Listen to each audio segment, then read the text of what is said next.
بسم اللہ الرحمن الرحیم۔ ملک عرب میں کوئی مشہور اور قابل تذکرہ دریا یا ندی نہیں ہے۔ تقریباً تمام ملک خشک ریگستانی اور بنجر زمین پر مشتمل ہے۔ سمندر کے کنارے جو علاقے واقع ہیں ان میں کچھ سرسبزی اور آبادی ہے۔ پانی کی نایابی نے درمیانی حصوں میں انسانی آبادی کو غیر ممکن اور سخت دشوار بنا دیا ہے۔ تمام آباد علاقے ساحل سمندر پر واقع ہیں۔ صرف ایک نجد کا وسیع صوبہ ہے جو ربع خالی کے شمال اور وسط ملک میں واقع ہے۔ نجد ایک سطح مرتفع ہے جس میں بڑے بڑے ریگستان بھی واقع ہیں، اور نجد کے ریگستانوں کا سلسلہ ملک شام کے وسیع ریگستانوں سے جا ملا ہے۔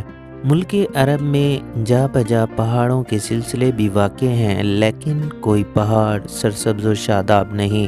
بحر کلزم کے ساحلی صوبے یعنی یمن اور حجاز وغیرہ باقی تمام صوبوں پر شادابی و سرسبزی میں فوقیت رکھتے ہیں۔